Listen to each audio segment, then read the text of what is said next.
देवी मैं आदि हूँ, अजन्मा हूँ, न जाने कब से हूँ। हे देवी मुझे इतने वर्षों का एक ही अनुभव है, क्या कि उमा कहूँ मैं अनुभव अपना, सतहरि भजन जागत सब सपना। बोला सभी लोग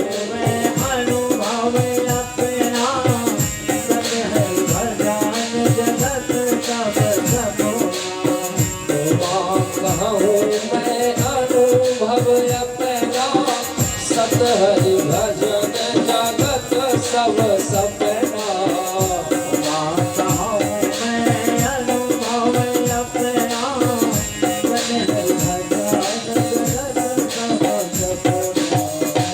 भगवान भोलेनाथ से बड़ा अनुभवी कौन होगा भैया?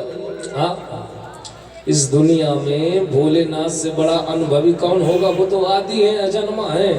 भोलेनाथ कहते हैं इस बात को, रामायण में लिखा है क्या? हे पार्वती ये सारा संसार भगवान राम के भजन के बिना स्वप्नवत है, सपने के जैसा है। ये सपना है संसार, भगवान के भजन के बिना ये सारा संसार सपना है। भोलेनाथ कहते हैं ये सब झूठा है, ये जो दिखाई देता है ये छलावा है, ये दिखावा है, कोई नहीं है अपना। आजमाना हो तो देख लेना, अपनों की पहचान विपत्ति में होती है महाराज, याद रखना, देख लेना। सभी को एहसास होता है जीवन में, सत्य जीवन का है क्या। आज जब भगवान भोलेनाथ पहुंच गए सम्यक्प्रास आश्रम व्यास जी के यहाँ, हे व्यास जी मेरा शत्रु आपकी पत्नी के गर्भ में है। मेरा शत्रु वो तोते का बच्चा आपकी पत्नी के गर्भ में है।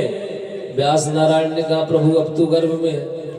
तो प्रभु आपके मुख से उसने यह भागवत की कथा, अमृतमय कथा को उसने सुन लिया है, अमर कथा सुन लिया है, अब उसकी मृत्यु तो हो ही नहीं सकती।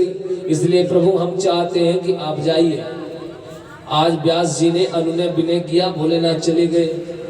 अब जो गर्भ में जो बालक है, जो ये तोता, ये जिसने भगवान भोलेनाथ के मुख से अमर कथा को सुना है, यम प्रवजंत मनुपपेत कृत्यम द्वैपायनो बिरह कातरया जुहावा।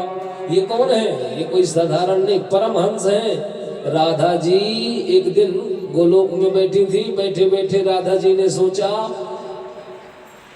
सोच करके मन से एक तोते को बना दिया और उस तोते से कहती है बोलो कृष्ण कृष्ण कृष्ण। बोलो, वो तोता बोलने लगा, बोलो कृष्ण कृष्ण कृष्ण, वो तोता भी बोलने लगा।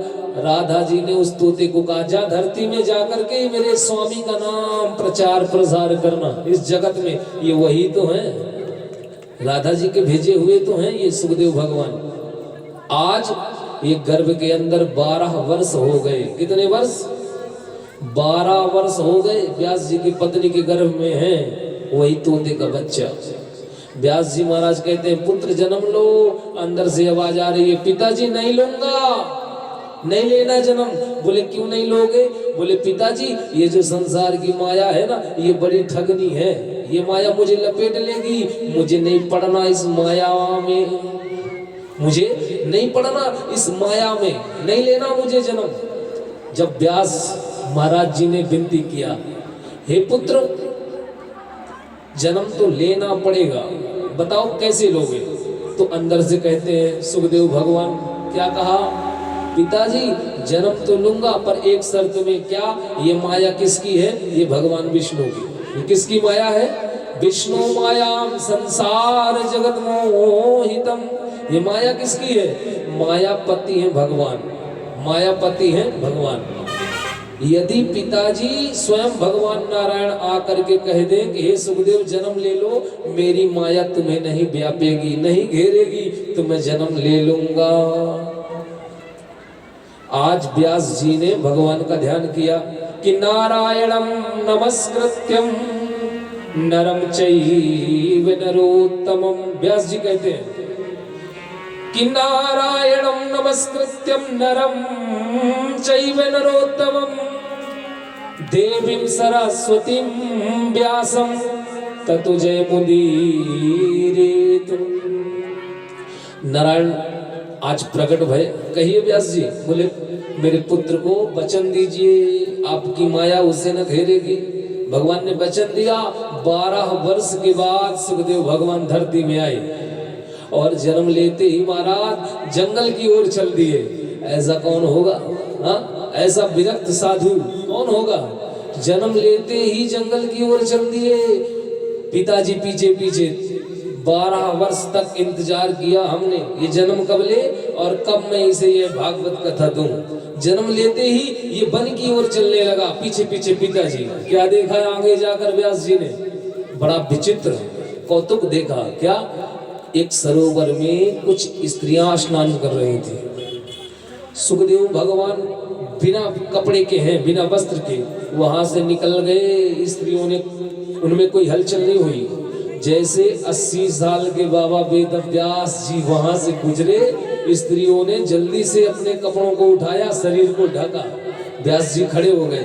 बोले बताओ, मैं 80 साल का बाबा, मैं 80 साल का डोकरा, मुझे देख करके आप अपने अंगों को ढकती हो और मेरा नवयुवक 12 वर्ष का बालक गया है, इसे देख करके आपने क्यों नहीं ढका?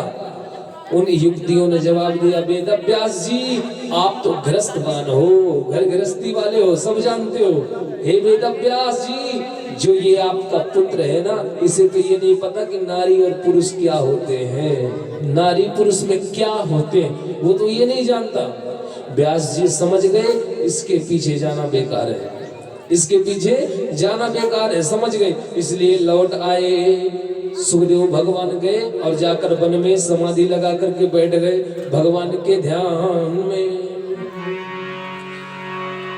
सीताराम सीताराम।